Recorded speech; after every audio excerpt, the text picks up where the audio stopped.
Ladies and gentlemen, we are live. Welcome to 2022 and the brand new, but not really brand new podcast, The Business Boxing Club, with your host, myself, Ray the Business. Now, we got this new podcast for you, but essentially what it is just a continuation of my previous podcast, the former Fight Talk 2021, which was the former Fight Talk 2020. You see the trend there.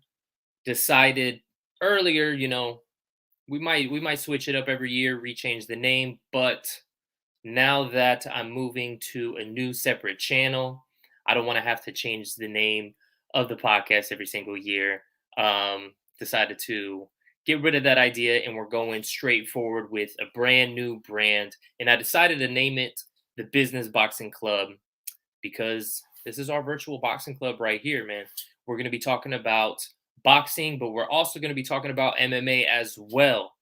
Boxing is my first love, but I am a fan and practitioner of multiple martial arts, and I respect multiple martial arts, especially the striking aspect of MMA. So we're going to be covering boxing, we're going to be covering UFC, all that good stuff in here. So welcome back. Basically, episode 24. If you want to see the previous episodes of the former podcast, that'll be on my other YouTube page, The Business TV. In the meantime, we will continue forward with this one right here. And we have a few topics that I want to cover today, including Francis Ngannou. It's fight night. So we got Francis Ngannou versus Cyril Gane. We got Moreno versus Davis and Figueiredo for that trilogy in the flyweight title. And we have Gary Russell Jr. versus Mark Magsayo for Gary Russell Jr.'s featherweight WBC title. He's coming back after a bit of a layoff.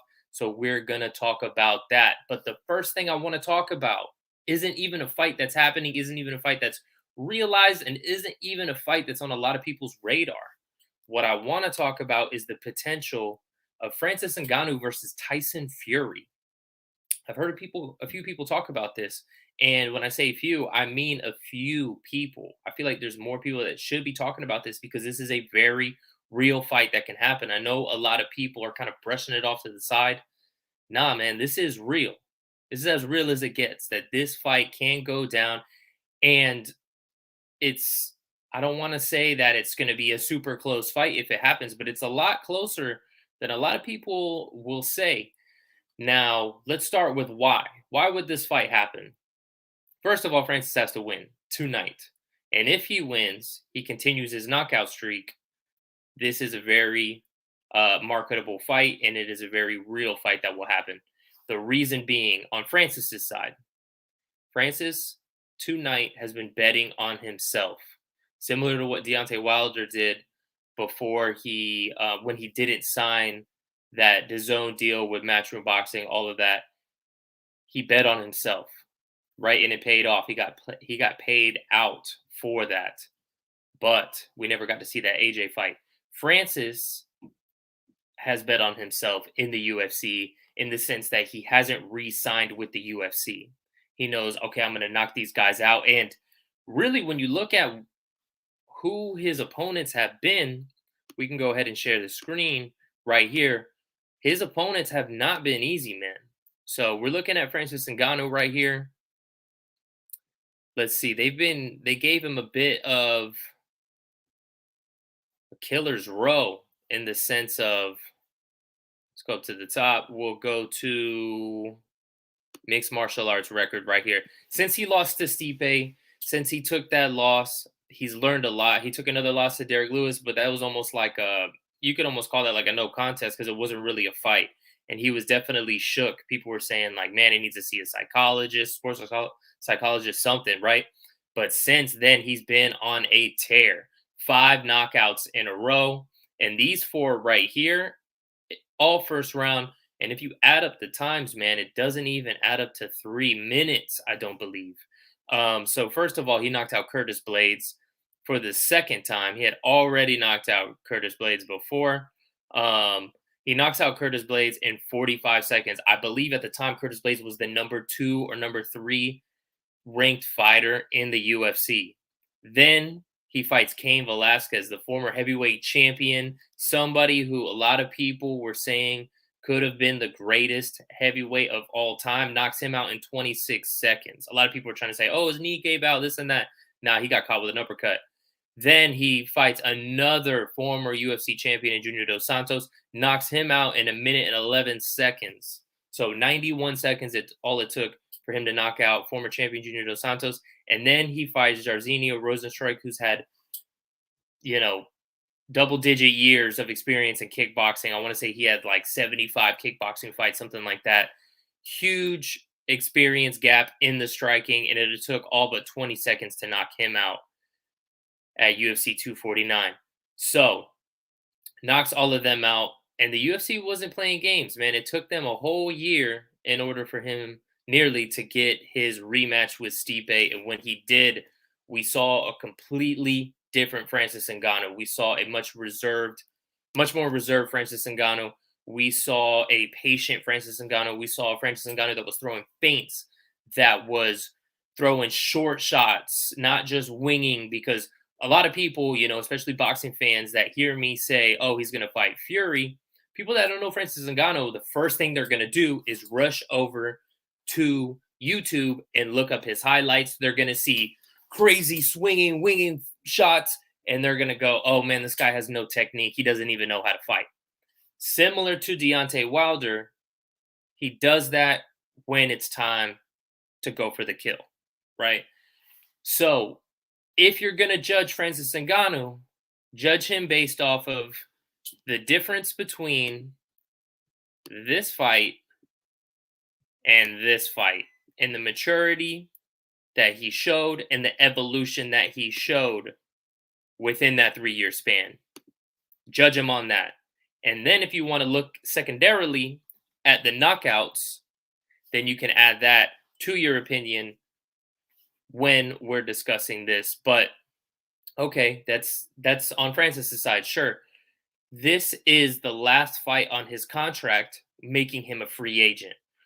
So now, as a free agent, he can either renegotiate with the UFC for an extended deal, or he's free to do whatever he wants, which would be going into boxing. Remember, this wasn't what Francis Ngannou wanted to do. MMA was an opportunity for Francis Ngannou. He just said, okay, let me do this. Let me make some money doing this. And he became the champion of the world. He wanted to become a boxer. So not only is this an opportunity for him to chase his dream, but the opportunity to fight for a world title in his first fight. It most likely won't be for the WBC world title, but that Ring Magazine belt needs to be on the line. And the Ring Magazine title, I'll tell you right now, guys, is the real title. All those other belts, we're going to call those secondary belts because they're all corrupt. The Ring Magazine is the real belt. If you don't know what that is, it's the belt that you see Rocky, all of them have. It's got the red, white, and blue, the gold emblem in the front. That is the heavyweight belt. So Tyson Fury, what's his deal going on right now? Wasn't he was going to fight AJ? That fell through to the arbitrations with Deontay Wilder. He had to fight Deontay Wilder again. In the meantime, AJ had to fight his WBO mandatory in Alexander Usyk, and I was on the podcast saying he was going to lose that fight, and he did. Alexander Usyk, people were sleeping on this guy. Dude, this guy he was like the cruiserweight version of Lomachenko in the sense that they're both Ukrainian. They both have great footwork, angles, and a high IQ, boxing IQ. Not to mention, man, I've been saying for years that AJ really isn't all that. And that's what we saw. He almost even got knocked out. So he's going to have to rematch. He activated his rematch clause with Usyk after he lost. And now I think he's going to lose again, man. But in the meantime, there was discussions of let me quit sharing that. There's a discussion of, okay, could we still see an undisputed fight with Fury versus Usyk for all the belts? That would involve step-aside money, right? We would have to pay out Anthony Joshua, and there was a rumor that just went down that they would have to pay out Anthony Joshua upwards of $20 million. Guys, that's a lot of money to not even fight. And I'll tell you right now that Fury versus Usyk, while it is a huge fight and it's for all the belts, it still isn't a huge marketable fight. I mean, here in America, people still don't really know who Usyk is. They know who Fury is, but I don't think it really sells like that, man. So for them to be able to give Fury an appropriate amount of money, because it's going to have to be at least double what the step aside money is going to be, and then Usyk will have to get more than what step aside is. We're talking about damn near $100 million fight, $80 million fight, at least $90 million fight. I just don't know that that fight will produce that. So that's pretty much out of the question. But Fury was, with his WBC title, mandated to fight Dillian White. Here's the issue with that fight. The issue is Dillian White, as an interim champion, per WBC rules, is supposed to be able to get a split of 45-55. Now, Bob Arum and Top Rank made an appeal to the WBC saying, listen, Fury's the name. Fury's the one who's going to bring all the revenue. He's the top guy. We want it to be an 80-20 split, and the WBC approved it. Eddie Hearn and Dillian White had something else to say. They said that is completely unfair. That is against the rules, and we are going to combat that. So they are currently in litigation. I guess they're suing the WBC. So that's holding up that WBC fight. In the meantime, Top Rank and Bob Arum have been speaking about another fight for Fury. They have to give him another fight this spring. So the top names that have been coming up are fights that nobody cares about. They're talking about Robert Helenius, which, while I admit that would be a good fight, especially after Helenius' 2 knockouts over babyface, big baby, Kaunaki. It's still, nobody's still really knows who Helenius is, and then Manuel Char, who really nobody cares about. I mean, that's like that. I guess I would sell in Britain, but other than that, if you're going to do a pay-per-view, you're not really selling that much. Or you can fight the new free agent, the UFC heavyweight champ, in a fight that's never, ever been seen. The UFC heavyweight champion versus the boxing heavyweight champion, the two baddest men on the planet. Dude, I've been saying that when it comes to pay-per-views, you have to sell to the casual fan. Us hardcore fans are going to buy it no matter what. But the casual fans are the ones you need to get to buy the fight. Those are the ones you need to get to talk about the fight. Why do you think Jake Paul's been able to explode onto the scene? Because everybody's talking about Jake Paul, right? So everyone was talking about Mayweather versus McGregor. That's why, and we saw how successful that fight did.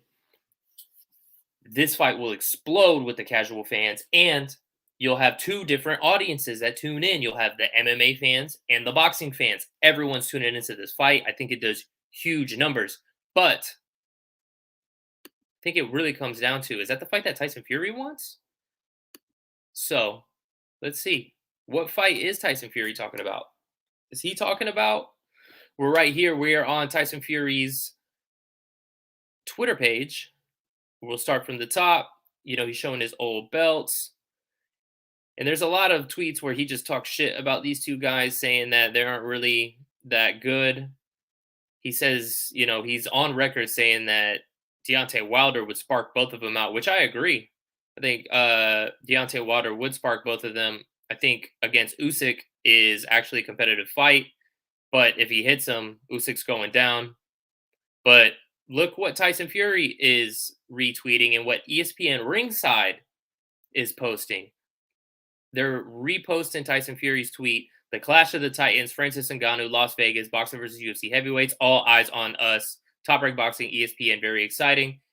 They'll be able to market this fight because all of UFC's highlights, fights, everything is broadcasted by ESPN. ESPN will have the rights to broadcast all of those knockouts.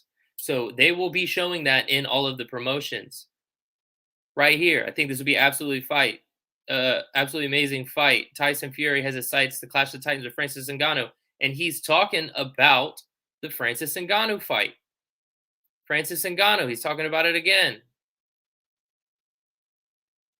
He's talking smack about War Chisora, which that's not a fight that would happen. Throwing shade at these guys, throwing shade at Klitschko. He's really only talking about the Francis Ngannou fight. So we have to really take it from the promoter. And the promoter is Bob Arum. Bob Arum hasn't said anything. Bob Arum and Frank Warren, they haven't said anything about a fight with Francis Ngannou. And I'll tell you why. If you watch the Jake Paul press conference post-fight, they were asking about Nate Diaz. And, are you working on a fight with Nate Diaz? His manager swiftly intercepted that question and answer and said, we are not in any sort of discussions. Nate Diaz is under contract with the UFC. It was a very PR answer.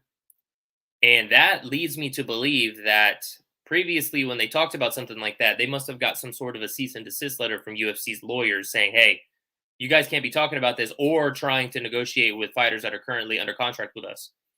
So when Bob Arum's talking about, yeah, we're working on Manuel Charr, we're working on Robert Helenius, those are essentially backups.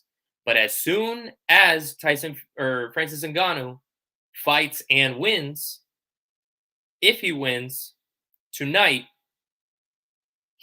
once he vacates that title, because I believe there's some sort of a championship clause where if you win the championship, you're automatically re-extended as long as you hold that championship for at least another year. I want to say, if anybody else can correct me on that, please. But if he vacates that title, now he is officially a free agent. And that's where you're going to see all the media come out. You're going to see Bob Arum talking about it. You're going to see Tyson Fury talking about it. You're going to see Francis Ngannou talking about it.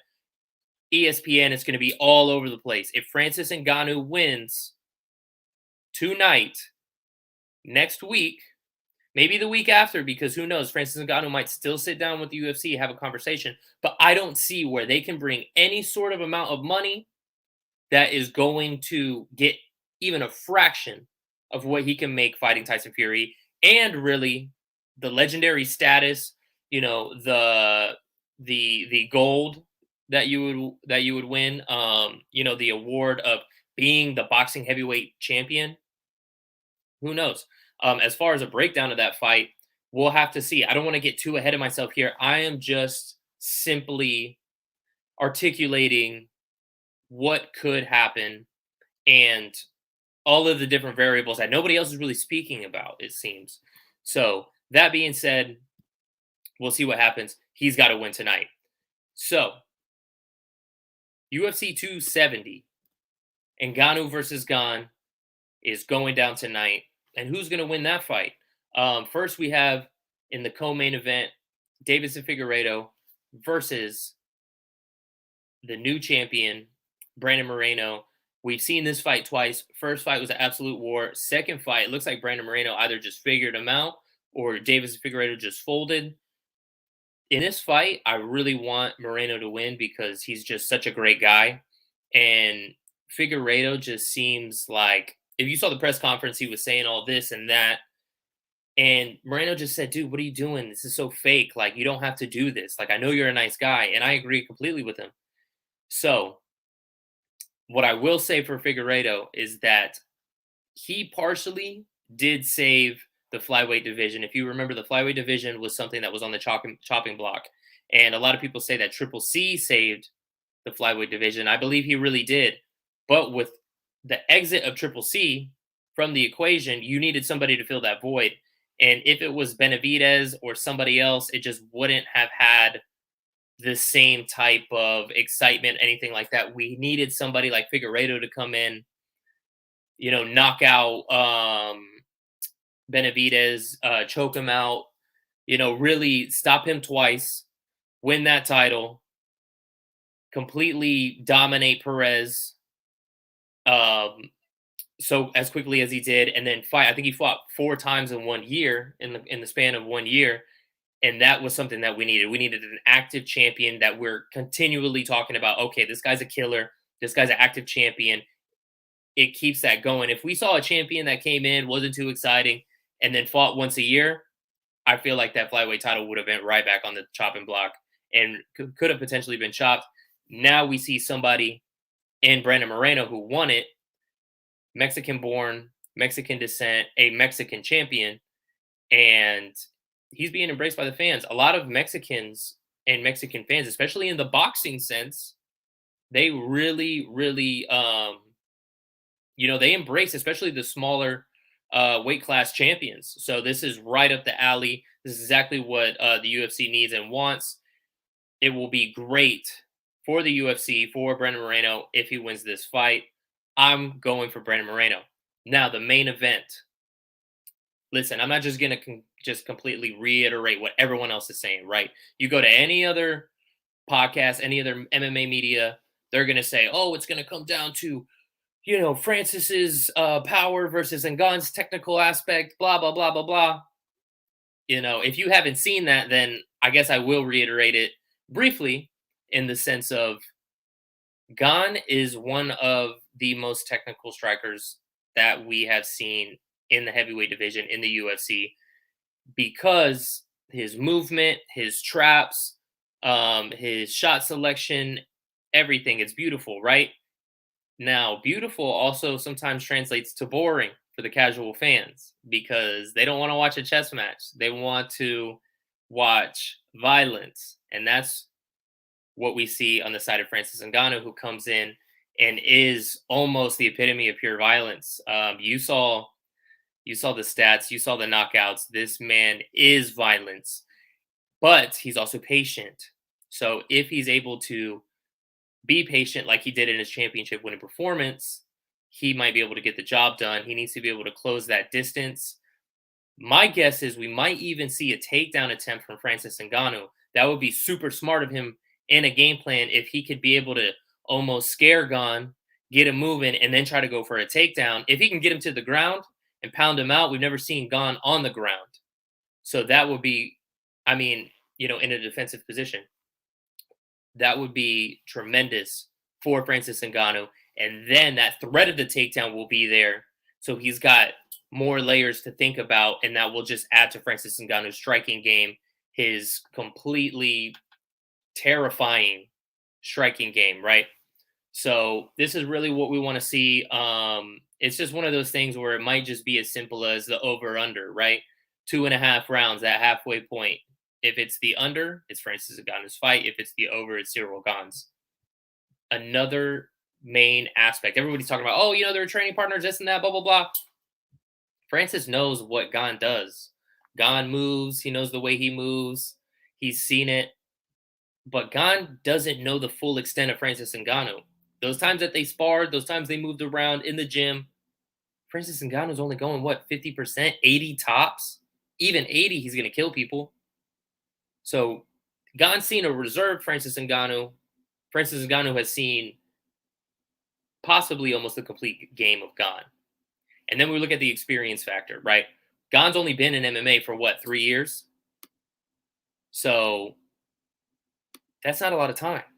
He's only had 10 fights.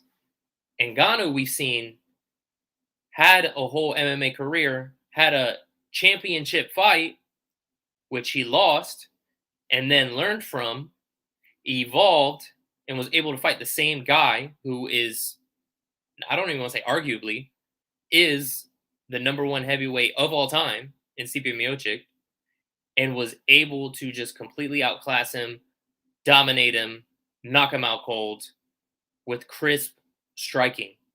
So I'm really leaning towards Francis Ngannou. He has a lot of confidence in this, and I don't think it's overconfidence. Some people said, hey, it might be overconfidence. But once you listen to him really talk in these media days, in the press conference, I think he knows what he's getting himself into. And he even says, listen, I'm not overlooking this. I know exactly what I have to do. And I'm confident in the UFC champion. Now, moving on, we got boxing tonight. And we have the return of Mr. Gary Russell Jr. So Gary Russell Jr., this guy had so much hype back in the day. He's super fast, super quick. We'll go ahead and pull up his professional record right here. We'll do it on Wikipedia because BoxRec is a little bit harder to read if you're not familiar with it. He's got one loss, and that was to one of the greatest in Vasily Lomachenko.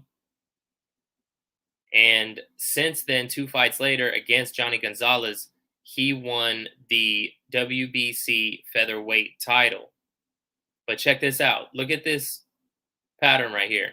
March of 2015, then he defends it. April 2016, then he defends it. May 2017, defends it. May 2018, defends it. May 2019, defends it. February 2020. Dude, this guy's only fighting once a year. And then there's nothing really like, when we talk about boxing, we got to talk about what's going on elsewhere in the division, right? There's so many champions in boxing that we want to see these unification fights, especially with a lot of these fighters that are setting the precedent of, hey, we're undisputed champions. We're going for undisputed. Canelo just did it in 11 months, unified all the titles, right? We want to see those Thanoses of boxing where you're trying to collect the Dragon Balls, so to speak. You're trying to summon Shenron.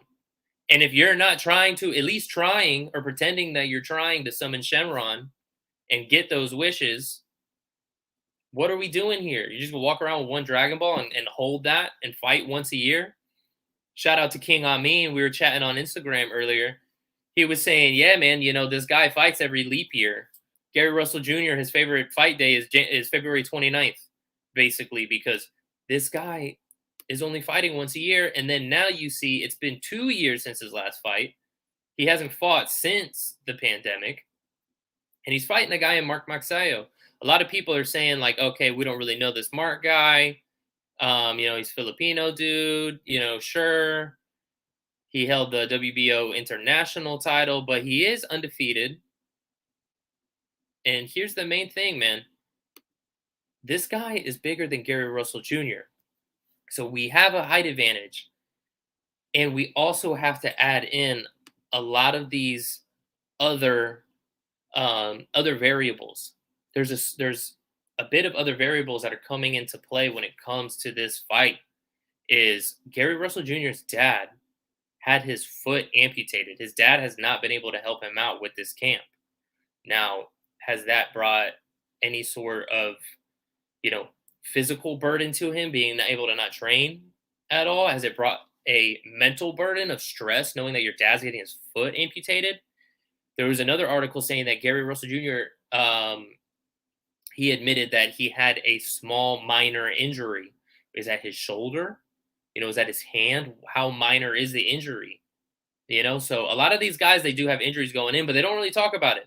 So we know now that he's got a minor injury. He had to deal with his dad. And on top of that, he's coming off of a 2-year layoff.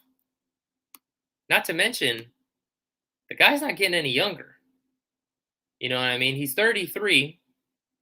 Doesn't mean he's out of his prime or anything, So I don't know if that's really going to play a difference, but who knows? And a lot of times we don't know how people have responded to the whole pandemic situation, right? Did you take 4 months off of the gym? Did you take 6 months off of the gym? As a professional athlete, that could be a lifetime.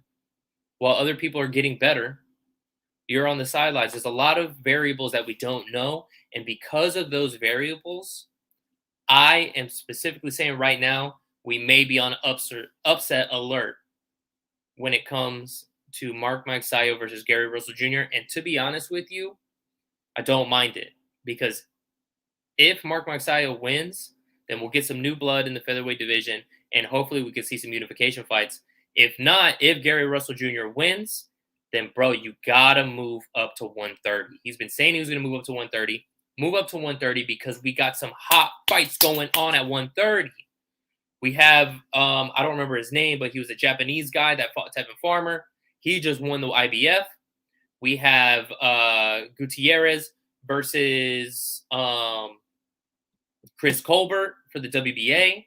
And then we have the much anticipated unification fight between Shakur Stevenson and Oscar Valdez for the WBC, WBO, super featherweight, 130-pound title.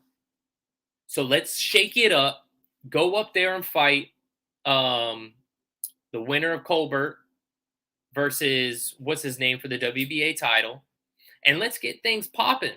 You know what I mean? I know it might make it a little bit harder to get those across the street fights with the top rank over with the winner of Shakur versus Oscar Valdez, but if we can capture whatever other infinity stones, so to speak, these other titles, if you make it like 2 title versus 2 title and say, hey, we're going to make this fight happen, a cross promotion fight for all the belts, that's what I'm talking about. And that's the kind of conversation that excites boxing fans. Nobody's excited when you're fighting once a year. And then in this case, once every 2 years. And then we got to go, okay, well, maybe he'll beat Mark Monsayo. Is his hands going to be really quick? No, we want exciting things to talk about. So if you're just going to win this title, sit back, and in May 2023, we'll see you defend it against somebody else. Nobody cares about that, bro. I'm sorry. And I don't mean to be disrespectful to a world champion at all. And maybe I'm coming off a little bit harsh. So if I am, I apologize. But this is the stuff that boxing fans need to see. And there's a reason why I talked about UFC before this, is because the casual fans have already jumped ship on the boxing. If you look at the numbers, the casual fans have jumped ship. The UFC's numbers shit all over the boxing numbers, night and day. And it's because we see stuff like this. I'm not saying Gary Russell Jr. is the reason that there's a decline in boxing, but it's because we want to see fights. You know what I mean? We want to see the best fight in the best. And when we don't see that, the fans are going to go elsewhere, right? So I'm looking forward to this. I'm looking forward to seeing high-level elite boxing, potentially an upset. If I'm rooting for somebody, I guess I'm rooting for Gary Russell Jr., but I'm telling you right now, if I had to put money on it, I'm putting money on Mark Magsayo to get the upset. Now, I think that's about it.